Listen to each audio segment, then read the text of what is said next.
let us first define what tourism management is. Type of rooms, how you can talk to your guests, what are the careers offered when you graduate or when you had a degree in tourism management. A tour operator, a travel agent, or even own and build a travel agency. What are the subjects that you're going to study under this course?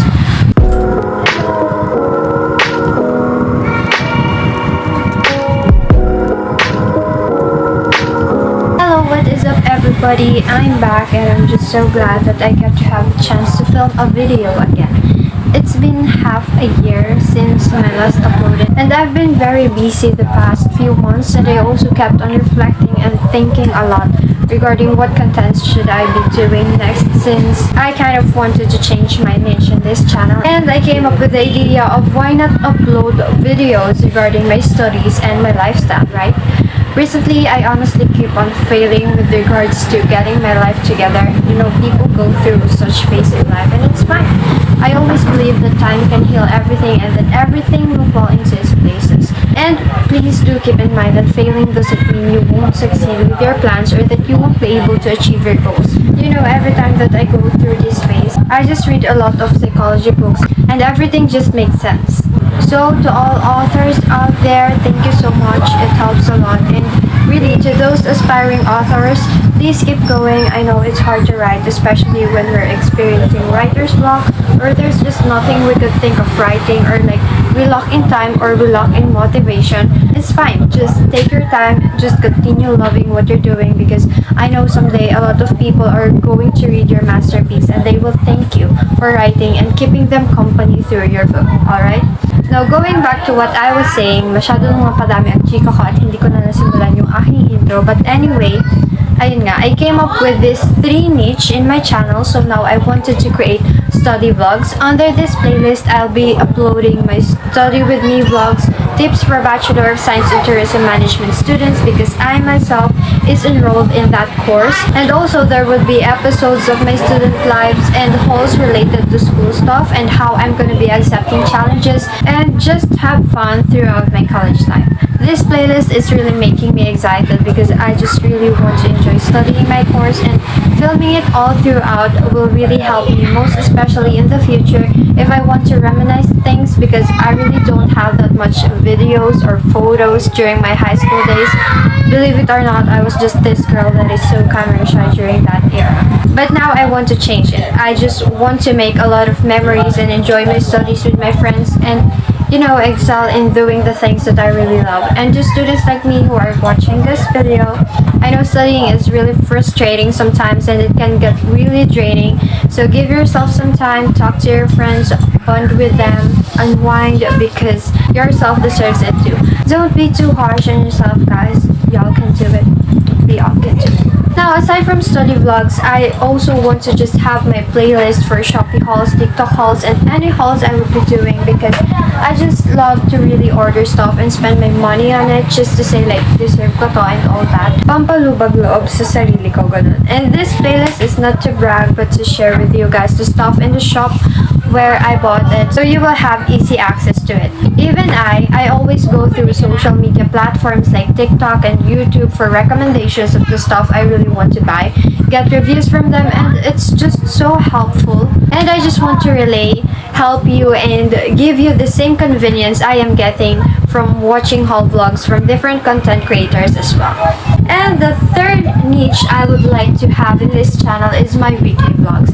I badly want to do this before, but I just always end up having no time in filming my day, and sometimes my life just gets so boring. You know, there's no fun in it, and sometimes when I want to take a video of my day, my phone won't cooperate because it doesn't have that much storage. I know a lot of you can relate with me, but anyway, I want to be really committed in filming my weekly vlogs, and I just want to have some fun with my life, and hopefully I make it. And of course, I wouldn't be able to make it without you guys. Your support matters to me a lot, so if you have any suggestions for me, feel free to comment down below. And also, if you like this kind of niche, and if you like me, feel free to like this video, give it a thumbs up, and click the notification bell on the right corner below so that you'll get notified and updated on my videos. Now enough with introducing my new niche, let's now proceed with what this video is really all about. Now, this is the first time that I will be uploading a video on my study vlogs playlist, and I actually have a separate channel for that because I just love being organized. But now, I changed my mind and I just want to have the niche here. But still, you can visit my other channel. I uploaded 4 videos there about my study vlogs, and I'm also just going to put the link of my other channel down below so you won't have to search it at all and just click the link. So yeah. Now, let us first define what tourism management is. Kasi hindi naman pwede na basta lang tayo mag-enroll at pipili ng course na hindi tayo gumagawa ng background research or like wala naman tayong idea kung anong career or college life ba yung tinatawag natin. So, yung Bachelor of Science in Tourism Management, this course provides knowledge and skills related to the field of hospitality and tourism industry. Dito matututo ka regarding how you can handle professionally the guests or the customers. Matitrain ka din kung paano mag-facilitate, mag-lead at mag-organize ng mga events. Matututo ka din kung paano ang tour guiding, and you can even get an NC2 for that.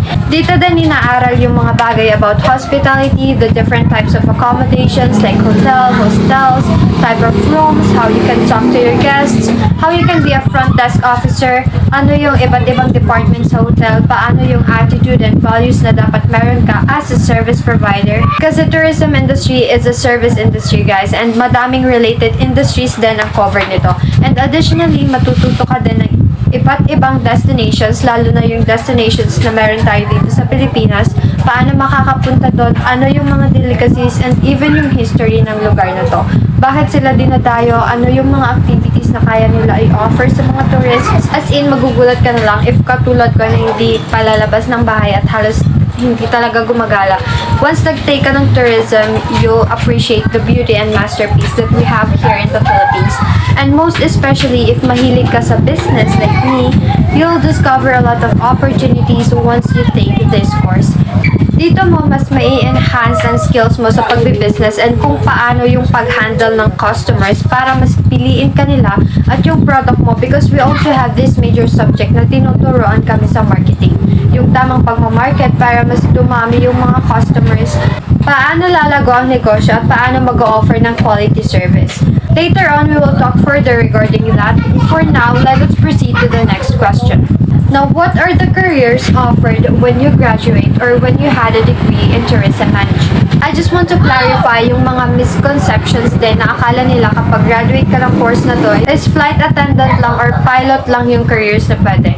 No, hindi lang po yun. Actually, super broad ng tourism industry and napakaraming opportunities sa industry na to since again, as what I've said earlier, hospitality and tourism industry is a service industry. Meaning, kailangan ng human resource, madaming tao, so we can provide the service to our guests and our customers.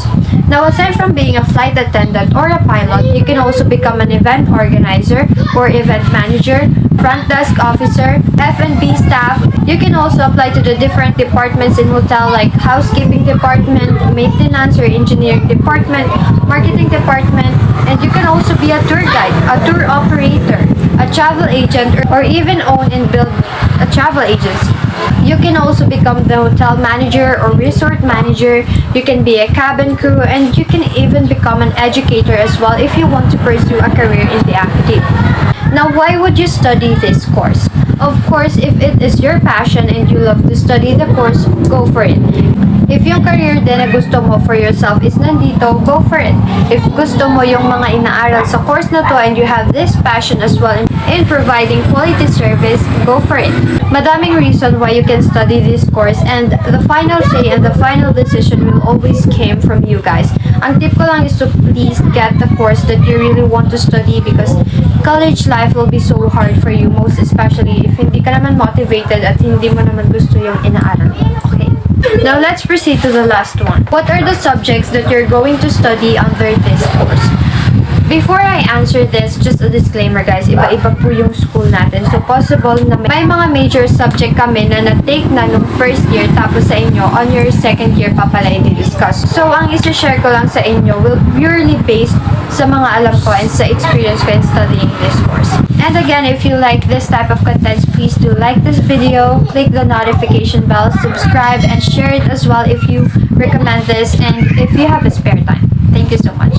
So, I'm currently a second year college student second sem na namin. So I want to focus on sharing with you guys the major subject that we have taken nung first year kami. So nung first year ako, we had macro perspective of tourism and hospitality. Dito tinuturo yung fundamental learnings that you must know para makapag-proceed din kayo sa other major subject. Kumbaga, it serves as your foundation of learning because there are terms and lessons talaga na maiintindihan mo lang sa other major subjects nyo if nakapag-aral na kayo ng macro perspective. Next is the risk management as applied to safety, security, and sanitation. From the word itself, guys, risk management, dito ititrain kayo kung paano maging proactive, paano mag-handle ng mga unwanted scenarios, may it be natural, biological, chemical, or physical hazards pa yan. Dito din naaralin nyo yung SWOT analysis and what are the contingency plans you can create to ensure everyone's safety. Next naman is yung applied business tools and technologies. Dito papasok yung aaralin nyo about sa hotel, paano kayo mag-act as front desk officer, paano nyo i-assist yung mga guests nyo, and ano yung mga type of rooms, ano yung mga tools and technologies na gagamitin, at paano yun gamitin to operate.